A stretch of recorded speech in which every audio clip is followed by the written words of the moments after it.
Hello दोस्तों, कैसे हैं आप लोग? All of you are okay, I hope. In this pandemic situation जागरूकता, अवेयरनेस बहुत ज़रूरी है, उसको बनाए रखिए।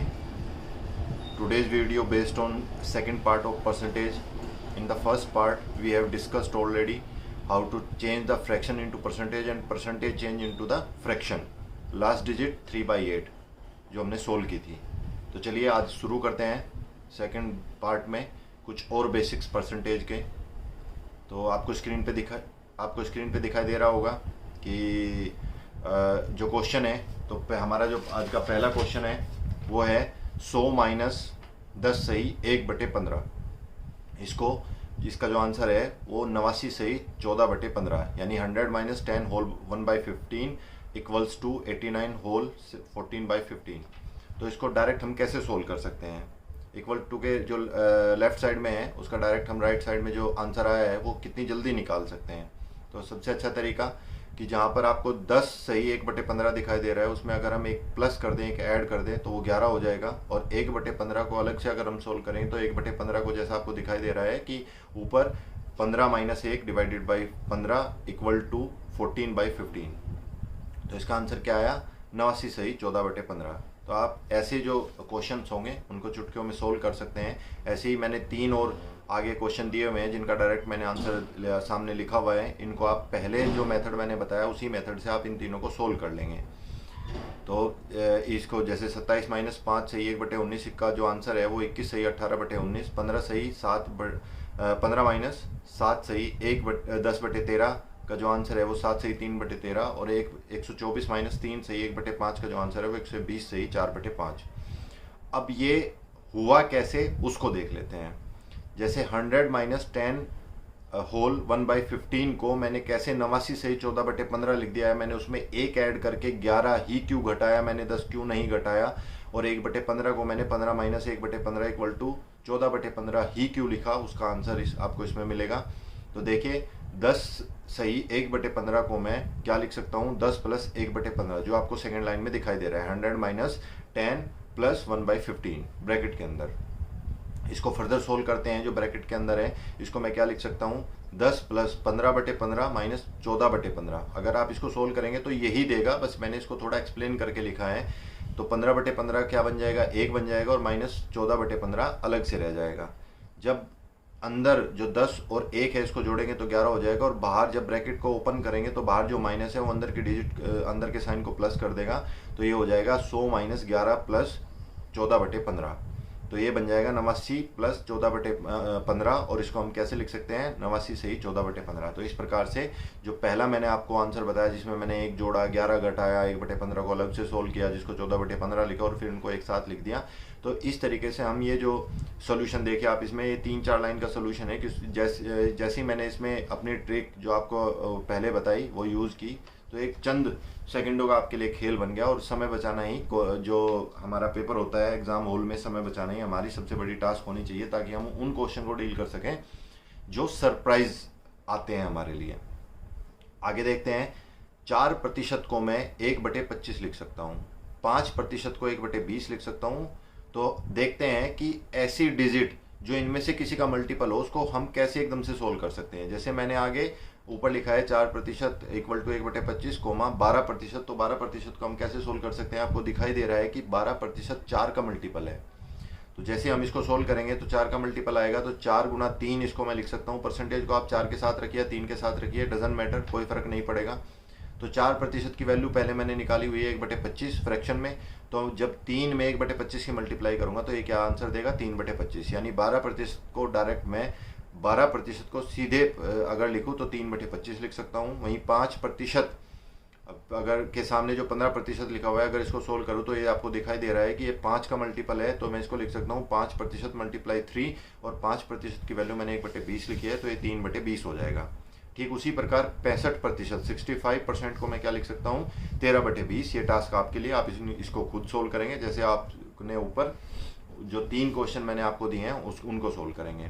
आगे देख लेते हैं. 100% को मैं क्या लिख सकता हूँ? 100/100 यानी ये क्या आंसर देगा? 1 देगा. लेकिन 1 को मैं अगर दोबारा प्रतिशत में बदलूंगा तो अब की बार मैं 100 से मल्टीप्लाई करूंगा, गुना करूंगा तो ये क्या देगा? 100% देगा. ठीक उसी प्रकार 200 को प्रतिशत को मैं 2 लिख सकता हूँ, और 2 को मैं 200% लिख सकता हूँ, 300% को मैं 3 लिख सकता हूँ, और 3 को मैं 300% लिख सकता हूँ, 1700% को मैं 17 लिख सकता हूँ, 17 को मैं अगर प्रतिशत में दिखाऊंगा तो 1700% 100 की मल्टीप्लाई करके लिख सकता हूँ। अब ये जो बेसिक मैंने बताई कहाँ पे हमारी हेल्प करते हैं वो देख लेते हैं। जैसे अगर मुझे 128% की वैल्यू अगर फाइंड आउट करनी हो तो मैं क्या लिख सकता हूँ, उसको 100 + 28 लिख सकता हूँ। बड़ा सिंपल है। देखिए, आपको भले ही मैथ ना आता हो, लेकिन ये इतना सिंपल है कि आप इसको 2-3 बार अगर रिवाइज करेंगे आपको आसानी से पता चल जाएगा। 128 को 100 + 28 लिखने में कोई बड़ी बात नहीं है। तो 28%। अब 28% के साथ में क्या है कि हमने डायरेक्ट 28% को तो कहीं पे सोल्व नहीं किया है, लेकिन हमें दिखाई दे रहा है कि ये 28% जो 28 जो है ये 7 का मल्टीपल है, यानी 7 चौक 28, 7 4 जा 28। और हमें पता है कि 4% की वैल्यू हमें क्या लिख सकते हैं, 1/25 लिख सकते हैं। तो 100% को मैंने 1 लिखा, और 28 को मैंने तोड़ के 4 × 7 लिखा, जिसको मैंने 4% को 1/25 और 7 में जब इसकी मल्टीप्लाई करूंगा तो 7/25 देगा, जिससे इसका आंसर आएगा 1 सही 7/25। और जब इस भिन्न को, इस फ्रैक्शन को मैं सोल्व करूंगा तो ये आएगा 32/25। या इसका दूसरा तरीका क्या हो सकता है, जैसे आप लेमन वे में नॉर्मल एक मेथड अब तक जो परंपरागत तरीका यूज़ करते हुए आए हैं वो आए हैं। 128% को आप क्या लिख लेते हैं, 128/100, जिसको अगर आप काटेंगे ऊपर नीचे तो 32/25 आएगा, और 32/25 को ही आप 1 सही 7/25 लिख सकते हैं। आगे देख लेते हैं। जैसे हमें 166 सही 2/3% की वैल्यू अगर फाइंड आउट करनी हो तो 166 सही 2/3 को मैं क्या लिख सकता हूँ, 100 + 66 सही 2/3%। और मुझे पता है कि 66 सही 2/3% किसका मल्टीपल है, 33 सही 1/3 का, यानी 33 सही 1/3 में अगर मैं 2 से गुना करूंगा तो ये 66 सही 2/3 दे देगा। और 33 सही 1/3 की मुझे जो वैल्यू है वो पता है, वो क्या है, 1/3 है। तो जब इसमें 2 की मल्टीप्लाई करूंगा तो ये मुझे 2/3 दे देगा। आप वैल्यू पुट कर देते हैं, 100 + 66 सही 2/3 जो प्रतिशत दिया हुआ है उसमें अगर वैल्यू पुट करेंगे तो 1 + 100% को क्या लिख सकता हूँ, 1, और 66 सही 2/3% की वैल्यू मैंने ऊपर निकाली है उसको लिख सकता हूँ 2/3। तो ये क्या बन के आएगा, 1 सही 2/3, यानी जब इसको सोल्व करेंगे तो आंसर क्या आएगा, 5/3। ठीक इसी प्रकार अगर 816 सही 2/3% को मैं सोल्व करूंगा तो 816 को मैं 800 + 16 सही 2/3% में अलग तोड़ लूंगा। 16 सही 2/3% की वैल्यू मुझे पता है 1/6 है, और 800% को मैं 8 लिख सकता हूं। तो इस प्रकार इसका आंसर आ जाएगा 49/6। इसी प्रकार 502 सही 1/2% की अगर वैल्यू फाइंड आउट करूंगा तो मैंने उसको सोल्व करके दिखाया है, कोई हार्ड टास्क नहीं है। आपको जो दिखाई दे रहा है कि 500 को 5 कैसे लिखा, तो उसका मैंने आपको रीज़न बताया कि 500% की वैल्यू जब फाइंड आउट करूंगा तो वो मेरी 5 आएगी, क्योंकि 500/100 करूंगा तो 5 आ जाएगा। और 2 सही 1/2% की अगर फ्रैक्शन में वैल्यू देखूंगा तो वो 1/40 देता है। अगर आपको इनकी वैल्यू देखनी हो तो फर्स्ट वीडियो में जो मैंने टेबल बताई थी वो आपने कहीं पे नोट की होगी, उसमें आप आसानी से इनकी वैल्यूज़ देख सकते हैं।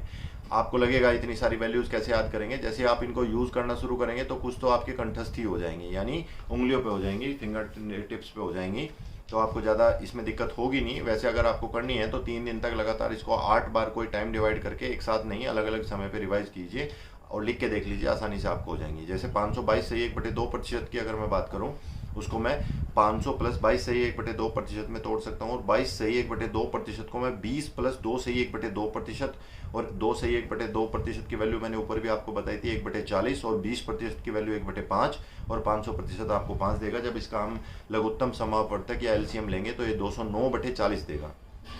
ठीक इसी प्रकार 406 सही 2/3% की वैल्यू अगर मैं फाइंड आउट करना चाहूँ तो 400% + 6 सही 2/3, 6 सही 2/3% वैल्यू देगा 1/15, और 400 देगा 4, तो इनको जब मैं सोल्व करूंगा तो 61/15। ठीक इसी प्रकार एक 444 सही 4/9% को जब आप सोल्व करेंगे तो इसको 400% + 44 सही 4/9% में तोड़ लेंगे। अब 44 सही 4/9% की वैल्यू अगर आपको डायरेक्ट नहीं पता है तो आप इसको देख सकते हैं, 11 का मल्टीपल है, यानी 4 × 11 सही 1/9% भी वही है जो 44 सही 4/9% लिखा हुआ है। तो 11 सही 1/9% की वैल्यू जब आप टेबल में देखेंगे तो आपको दिखाई देगी 1/9, तो ये 4/9 हो जाएगा, और जब आप इसकी वैल्यू पुट करेंगे तो ये 40/9% आपको वैल्यू दे देगा। अब आगे देख लेते हैं। 157 सही 1/7%, इसको भी आप खुद सोल्व करेंगे, 11/7% देगा। आगे देख लेते हैं 425 सही 15/17%, जब आप इसको सोल्व करेंगे तो अब मैंने अच्छे से एक्सप्लेन करके आपके सामने लिखा हुआ है, आप ये खुद से प्रैक्टिस करेंगे तो ज़्यादा बेहतर होगा। ये आपको आंसर देगा 362 सही 362/85 पर। वहीं 3303 सही 1/3% की वैल्यू अगर आप फाइंड आउट करेंगे तो ये देगा आपको 991/30%। 616 सही 2/3% की वैल्यू अगर आप फाइंड आउट करेंगे तो इसको ब्रेक करके जब आप सोल्व करेंगे तो ये देगा आपको 37/6।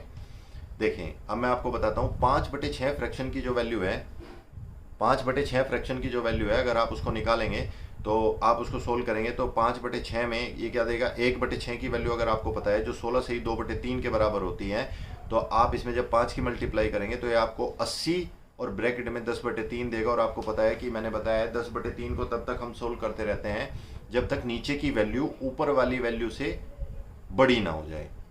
यही आप भाग में भी करते हैं। तो जब इसको डिवाइड करेंगे तो 3 से 1/3% देगा, तो 80 में जब आप 3 जोड़ेंगे तो 83 से 1/3% जो वैल्यू आएगी फ्रैक्शन की 83 से ही 1/3% आएगी। अगर आप सेकंड मेथड यूज़ करना चाहते हैं, ये फर्स्ट मेथड मैंने आपको बताया, सेकंड मेथड अगर आप यूज़ करना चाहते हैं तो 5/6 को आप लिख सकते हैं 1 माइनस 1/6। 1 को आप 100% लिख सकते हैं और 1/6 की वैल्यू आपको पता है 16 से ही 2/3%। और इसको फिर जो मैंने पहले आज शुरू में टेक्निक बताई कि 100 माइनस 16 से ही 2/3% को जब आप सोल्व करेंगे तो 16 में एक ऐड करेंगे जो 17 हो जाएगा, तो 100 माइनस 17 घटाएंगे और 2/3 को जब आप सोल्व करेंगे तो 3 माइनस 2/3 करेंगे, तो ये 83 से ही 1/3%। आपको कन्फ्यूजन हो सकता है कि हम जो बाद वाली वैल्यू है 2/3 को हमेशा क्या करेंगे, नीचे वाली वैल्यू में से ही ऊपर वाली वैल्यू माइनस करके लिखेंगे और नीचे की एज इट इज लिख देंगे। अब 29/30 को अगर आपको सोल्व करना है तो 1/30 की वैल्यू आपको पता होनी चाहिए जो 3 से 1/3 है। 29 की जब आप इसमें मल्टीप्लाई करेंगे तो 87 और ब्रैकेट में 29/3 देगा। और 29/3 को जैसे मैंने आपको बताया कि नीचे वाली वैल्यू आपकी क्या होनी चाहिए, बड़ी होनी चाहिए। अगर बड़ी नहीं है तो तब तक हम उसको डिवाइड करके लिखते रहेंगे, तो ये दे देगा 9 सही 2/3, तो ये आपका हो जाएगा 87 में जब 9 जोड़ेंगे तो 96 और 96 होल 2/3% ये आपको दे देगा। सेकेंड मेथड मैं आपको दोनों मेथड बता के चल रहा हूँ, जो आपको बेहतर लगे आप उससे सोल्व करेंगे। तो 29/30 को हम क्या लिख सकते हैं, 1 माइनस 1/30 और 1 वैल्यू होती है 100% के बराबर और 1/30 होगी आपकी 3 से 1/3, तो आपकी जो वैल्यू आएगी वो आएगी 96 से ही 2/3% के बराबर। वहीं 34/30 को अगर मैं सोल्व करूँ तो देखिए अधिकतर हम क्या करते हैं कि जैसे एग्जाम हॉल में नर्वस होते हैं तो 34/30 को डायरेक्ट सोल्व करना शुरू कर देंगे, जबकि ऐसा होना नहीं चाहिए। अगर आपको पता है ऊपर नीचे की वैल्यू एक सेम डिजिट से समान संख्या से कट सकती है तो सबसे पहले उसको छोटी कर लीजिए। तो 34/30 को आप क्या लिख सकते हैं, 17/15 लिख सकते हैं। अब 1/15 को आप अलग सोल्व करेंगे तो जो आपको वैल्यू देगा परसेंटेज में वो देगा 6 से ही 2/3% के बराबर। और 2/15 को जब आप सोल्व करेंगे तो आप पाएंगे 1/15 में अगर 2 की मल्टीप्लाई कर दे तो ये आपको देगा 13 से 1/3%। अब 17/15 को हम क्या लिख सकते हैं, 1 + 2/3। ये अब आपका ऊपर आंसर आ चुका है। वैसे तो 17/15 मतलब ये जो मैंने 1/15 की वैल्यू निकाली, 2/15 की वैल्यू निकाली, इसको कहाँ यूज़ करेंगे वो आपको अभी बता रहा हूँ। 17/15 को क्या लिख सकते हैं, 1 + 2/15 यानी 1 + 2/15, 1 + 2/15। तो 2 आपके पास 1 की वैल्यू है 100, 2/15 की वैल्यू अभी आपने ऊपर फाइंड आउट की है 13 से 1/3, तो आप इसकी वैल्यू परसेंटेज में क्या बता सकते हैं, 113 से 1/3% के बराबर।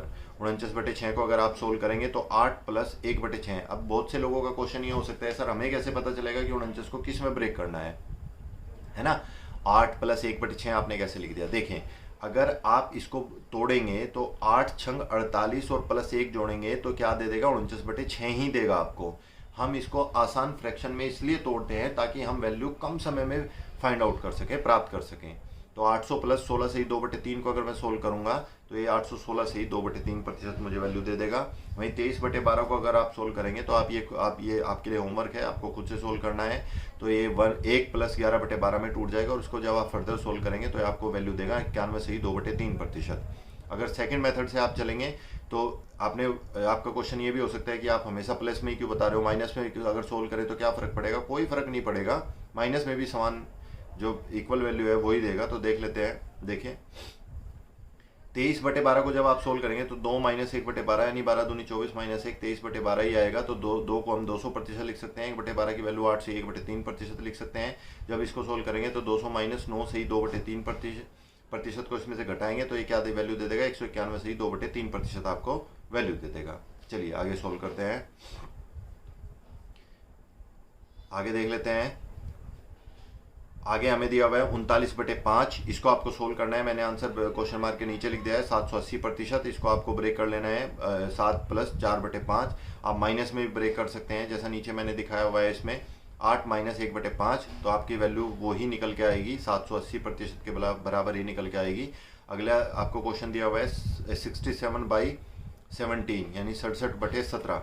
इसको आप किस में ब्रेक कर सकते हैं, 4 - 1/17 में ब्रेक कर सकते हैं। और 1/17 आपको वैल्यू आएगा परसेंटेज में अगर निकालेंगे 5 से ही 15/17, तो 4 को 400 लिख सकते हैं और इसको लिख सकते हैं 6 से ही 2/17।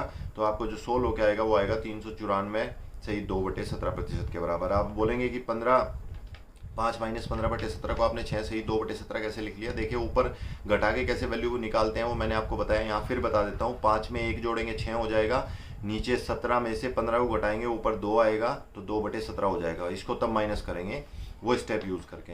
तो 394 से ही 2/17 को कैसे सोल्व करेंगे, तो 400 माइनस इसको हम लिख सकते हैं 5 से ही 15/17 और फर्दर इसको सोल्व करेंगे तो 4 - 1/17। अभी आपने फ्रैक्शन की वैल्यू निकाली। अभी मैं इस क्वेश्चन में परसेंटेज से कैसे फ्रैक्शन निकालना है उसकी वैल्यू निकाल के बता रहा हूँ। सेम क्वेश्चन है, बस इसको रिवर्स लेके चल रहा हूँ। तो इसको हम क्या लिख लेंगे, 5 से ही 15/17 और 4 - 1/17 को हम क्या निकाल सकते हैं, 67 यानी 67/17। अब आगे देख लेते हैं। 1/3 को अगर आप सोल्व करेंगे, जो आपको स्क्रीन पे दिखाई दे रहा है, तो आपको वैल्यू देगा 0.333 यानी 0.333 और फर्दर आगे तक ये ब्रेक नहीं होगा। 2/3 की अगर मैं वैल्यू निकालूं तो आपको कुछ नहीं करना है, केवल 1/3 में 2 की मल्टीप्लाई कर देंगे तो 2 × 6 तो आपको वैल्यू दे देगा 0.6666 अप टू। वैसे ही 33 से 1/3, देखिए मैं बेसिक से शुरू कर रहा हूँ। मैंने पहले आपको 1/3 की वैल्यू निकालना बताया, फिर आपको 2/3 की वैल्यू बताई। अब मैं जो फ्रैक्शन में आप यूज करेंगे वो देखिए, 33 से 1/3 की जो प्रतिशत है उसको हम प्रतिशत में दूसरे तरीके से कैसे लिख सकते हैं। आपको कुछ नहीं करना है, 1/3 की जो वैल्यू है उसमें 33 जोड़ देना है और आपको पता है जब आप उसको जोड़ेंगे तो वैल्यू देगा 33.333% के बराबर। ठीक वैसे ही 66 से ही 2/3 को अगर आप सोल्व करेंगे तो आपको कुछ नहीं करना है, 2/3 की वैल्यू आपको पता है 0.66 और 66 इसमें जोड़ देना है तो आपको ये वैल्यू दे देगा 66.66% के बराबर। वैसे ही आप 8 से 1/3% की वैल्यू अगर फाइंड आउट करेंगे तो 8.33 आएगा। वैसे ही जोड़ के निकालना है आपको। 16 से ही 2/3 को सोल्व करेंगे तो 16 जोड़ देंगे 2/3 में, 6 से ही 2/3 में तो 6 जोड़ देंगे। 3.33% की वैल्यू को आप कैसे लिख सकते हैं, 3 से 1/3% में भी लिख सकते हैं, क्योंकि ये आपको वैल्यू वही देने वाला है। चलिए 1/7 को जब आप सोल्व करेंगे भाग विधि से तो ये आपको देगा 0.142857 और उसके बाद ये दोबारा रिपीट होना शुरू हो जाएगा। 2/7 को जब आप करेंगे तो आपको कुछ नहीं करना है, पहली अगर 2 डिजिट उठा लूँ दशमलव के बाद की जो 0.14 है उसमें केवल आपको 2 की मल्टीप्लाई करनी है जो 0.28 आपको वैल्यू दे देगा। आगे देख लेते हैं। अगर परसेंटेज में दिया हुआ है 14 से ही 2/7%, तो आप इसको कैसे लिख सकते हैं, 2/7 की वैल्यू मैंने अभी आपको ऊपर बताई है 0.28%, उसमें आपको 14 ऐड कर देना है तो ये 14.28% बन जाएगा। ठीक वैसे ही 1/9 को अगर आप सोल्व करेंगे तो 1/9 आपको जो वैल्यू देगा वो देगा 0.1111 अप टू प्रतिशत के बराबर। तो 11 से ही 1/9 आपको 1/9 की वैल्यू रख देनी है और 11 उसमें जोड़ देना है। वहीं जब आप 17 से ही 5/9 को सोल्व करेंगे प्रतिशत को तो आपको 5/9 में केवल 17 जोड़ देना है और 1/9 की वैल्यू आपने ऊपर निकाली है तो उसमें 5 की मल्टीप्लाई करेंगे तो वो 0.55 वैल्यू दे देगा। ठीक वैसे ही 1/11 की वैल्यू अगर आप फाइंड आउट करेंगे तो 0.090909 देगा। और उसके बाद में जब 9 से ही 1/11 की प्रतिशत में वैल्यू को हम कैसे लिख सकते हैं, तो वो हम लिख सकते हैं 9 उसमें जोड़ देंगे केवल तो 9.09। वहीं अगर आप 44 से ही 7/11 को सोल्व करेंगे तो आपको कुछ नहीं करना है, 1/11 की वैल्यू जो आपने निकाली है उसमें आपको पहले 7 की मल्टीप्लाई कर देनी है और उसके बाद में 44 उसमें नॉर्मल जोड़ देना है। अब देख लेते हैं लास्ट पार्ट जो आज की वीडियो का, meaning of the fraction. Fraction का मीनिंग क्या होता है, जैसे आपको कहीं पे लिखा मिलेगा 20% किसके बराबर है, 1/5 के। तो मैं इसको कैसे बोल सकता हूँ, कैसे पढ़ सकता हूँ कि 5 का 20% किसके बराबर होगा, 1 के बराबर होगा। ये अभी हो सकता है आपको समझना है कि आप हमें क्यों बता रहे हैं, लेकिन आगे जो मैं क्वेश्चन आपको सोल्व करवाऊंगा तो उसमें इनका काफ़ी यूज़ है, तो अभी से आप इसको सीख ले। जैसे 83 से ही 1/3% बराबर लिखा हुआ है 5/6 इसकी वैल्यू, तो मैं क्या कह सकता हूँ कि 6 का 83 से ही 1/30% किसके बराबर होगा, 5 के बराबर होगा। ठीक वैसे 16 से ही 2/3% किसके बराबर है, 1/6 के। तो मैं क्या बोल सकता हूँ इसको, 6 का 16 सही 2/3% 1 के बराबर होगा। ठीक वैसे ही 44 सही 4/9% इक्वल टू दिया हुआ है, फ्रैक्शन में वैल्यू 4/9, तो मैं इसमें क्या बोल सकता हूँ कि 9 का 44 सही 4/9% किसके बराबर होगा, 4 के बराबर होगा। तो देखिए दोस्तों, आज मैंने कुछ आपको बेसिक्स बताए।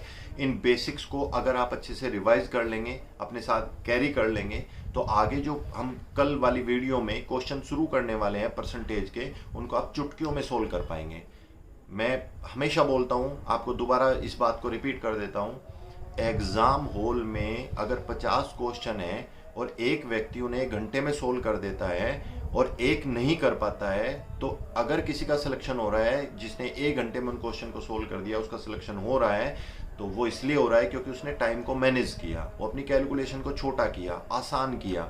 वहीं वो क्वेश्चन जो 1 घंटे में बच्चा नहीं कर पाया, अगर मैं उसको 1 घंटा एक्स्ट्रा दे दूं, यानी 2 घंटे में उसको 50 क्वेश्चन करने के लिए बोलूं, तो हो सकता है वो 2 घंटे में वो क्वेश्चन सोल्व कर दे। लेकिन चूंकि पेपर में आपको केवल 1 घंटा मिला सोल्व करने के लिए उन 50 क्वेश्चन को, तो टाइम लिमिटेशन को अगर ध्यान रखेंगे तो 1 घंटे में जो सोल्व कर पा रहा है उसी का सिलेक्शन होगा, और होना भी चाहिए, क्योंकि ये क्राइटेरिया पहले से डिसाइड होते हैं। इसी क्राइटेरिया को ध्यान में रख के हमें तैयारी भी करनी चाहिए। तो आपको भी इन चीज़ों का ख्याल रखना है। मैं पहले बेसिक्स को अच्छे से एक्सप्लेन करके आपको इतना यूज टू बना देना चाहता हूँ कि कितना भी बड़ा क्वेश्चन हो, आप कैलकुलेशन को इतना आसान तरीके से मैनेज कर सकें, इतने आसान तरीके से मैनेज कर सके कि आप 1 घंटे के पेपर को कम से कम समय लेते हुए सोल्व करें, और जितना समय बचे उसको दूसरे सेक्शन में यूज कर सके जो आपका हो सकता है थोड़ा वीक हो, या फिर उन क्वेश्चन को सोल्व करने में यूज करें जो आपके लिए सरप्राइज आए, या जिनकी आप प्रैक्टिस कम कर चुके हो। लेकिन अगर थोड़ा समय दें, थोड़ा उसमें जो अपनी जानकारी है उसको डालें, तो उसको भी सोल्व कर सकें।